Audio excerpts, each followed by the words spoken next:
Investment portfolio management के part 4 को हम देख रहे थे, जिसमें बच्चों मैंने आपको बताया था कि हम अल्टरनेटिव्स ऑफ इन्वेस्टमेंट देख रहे हैं। इसकी टेबल आपको मैंने ये बताई है, जिसके अंतर्गत इसके अलग अलग ऑप्शन हैं, उनको हम स्टडी कर रहे थे। हमने इसके पार्ट 4E तक देखा। आज हम पार्ट 4F देख रहे हैं। विनिमय साध्य प्रतिभूतियाँ देखी हमने, फिक्स्ड वाली, वेरिएबल वाली। इसके बाद में हमने जो है नॉन नेगोशिएबल इंस्ट्रूमेंट हम देख रहे थे, जिसमें हमने बैंक जमाएँ देखी थी और बैंक जमा का ही कुछ क्वेश्चन देखा था हमने, और आज हम उसको आगे कर रहे हैं कंटिन्यू।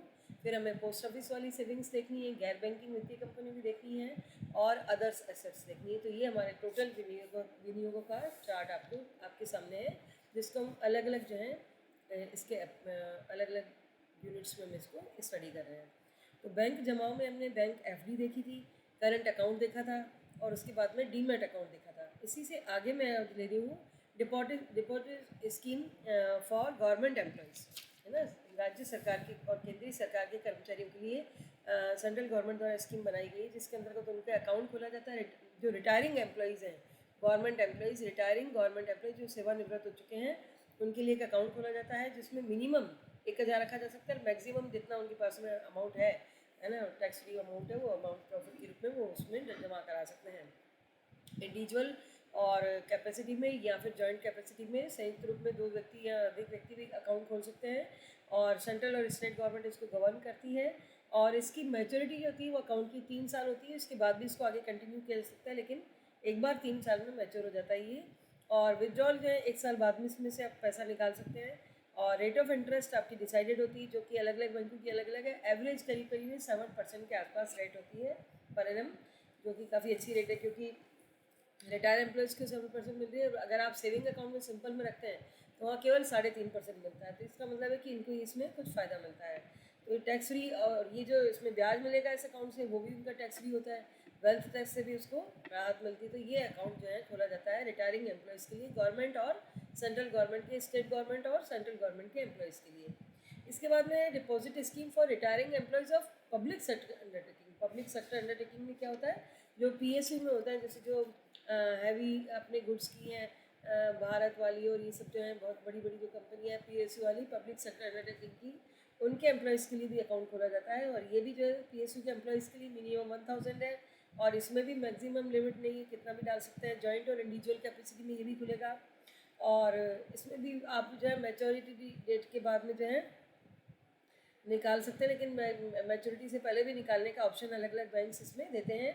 और रेट ऑफ इंटरेस्ट भी जो थी इसकी वो डिक्लेयर होती है, सेंट्रल गवर्नमेंट डिक्लेयर कर देती है कितनी है। और अभी फ़िलहाल जो है इसमें 7% चल रहा है, और 6 मंथ्स तक का जो है इसमें करीब पेमेंट इंटरेस्ट जो है जमा होता है।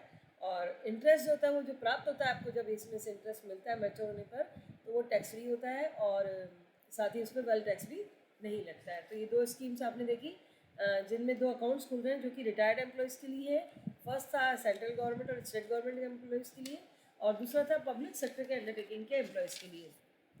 इसी तरह से फिर एक अगली स्कीम है संचयी बैंक जमा, रैकरिंग आरडी अकाउंट। आपने सुना होगा, बैंकों में हम खोलते हैं recurring deposit account. Recurring deposit में क्या होता है, निश्चित प्रतिफल मिलता है, निश्चित राशि जमा होती है। आप उन्हें कह देते हैं भाई मेरा 2000 रुपये पर मंथ जो है मैं इसमें जमा करूँगा अकाउंट में, तो आरडी होती है।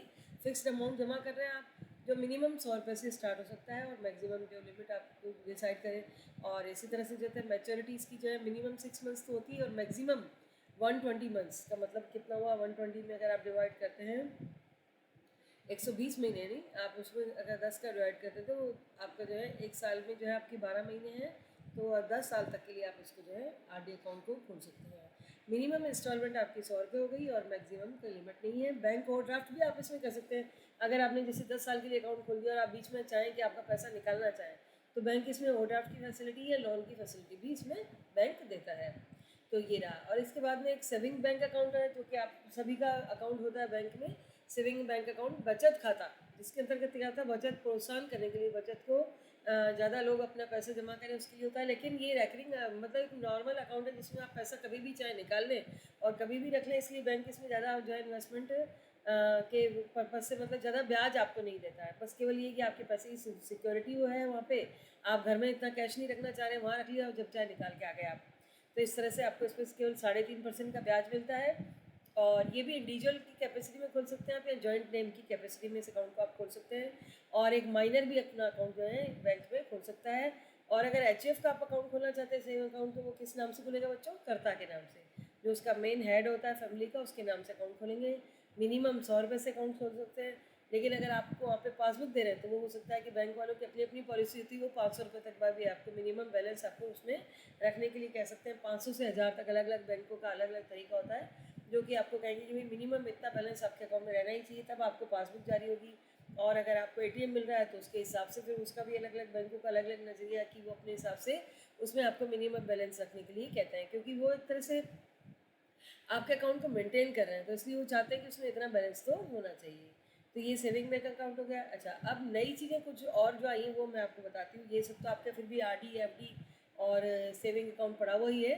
हेजिंग है ना, हेज फंड होता है, बाढ़ कोष है ना। बाढ़ कोष का मतलब होता है कि आपको लग रहा है कि निवेश में कभी भी जो है इन्वेस्ट आपने किया उसमें गिरावट नहीं होनी चाहिए, तो आप जो है अपना पोर्टफोलियो मैनेजमेंट बनाते हैं।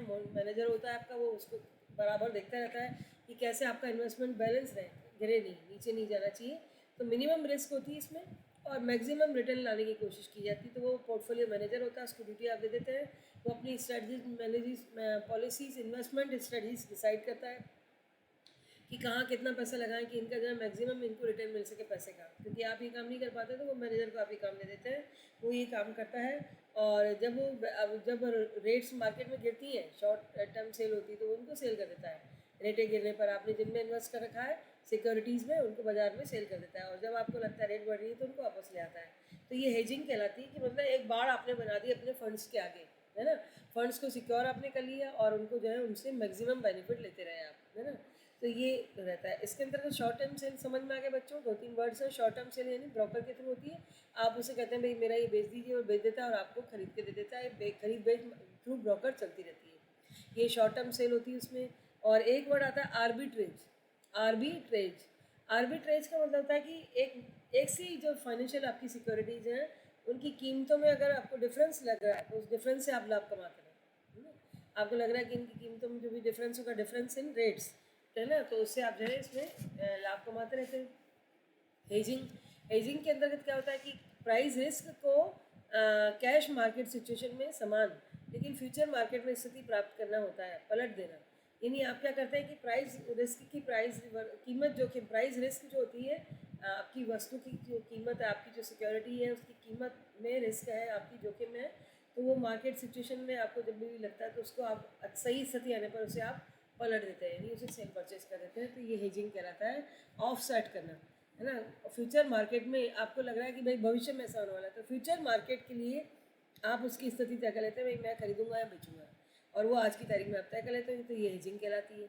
अब हेजिंग भी दो तरह की आपकी होती है, एक तो दीर्घकालीन होती है और एक अल्पकालीन होती है। दीर्घकालीन में जिसमें बाढ़ में वस्तुओं की कीमतों में वृद्धि से आपको सुरक्षा मिल सकती है कि कभी भविष्य में रेट बढ़ जाए तो आज आपने खरीद लिया। और अल्पकालीन में क्या होता है कि वस्तु में कमी से सुरक्षा प्राप्त हो जाती है आपको, कि अगर रेट कम हुई तो भावी जो है संविदा को हमें, भावी सौदों को हमें जो है बेचना होता है, तो हम उसको जो है शॉर्ट टर्म में हेजिंग में रखते हैं। अच्छा, इसी तरह से एक लीवरेज है। इनका पूरा डिटेल में चैप्टर्स पढ़ेंगे आगे हम। अभी फ़िलहाल शॉर्ट में हम समझ रहे हैं कि ये सब क्या चीज़ें हैं। मार्केट के अलग अलग सिचुएशन से फ्यूचर मार्केट को कवर करने के लिए आपने हेजिंग किया। और लीवरेज है एक निश्चित ब्याज दर पर आपको उधार लिए गए कोषों को उपयोग करना है।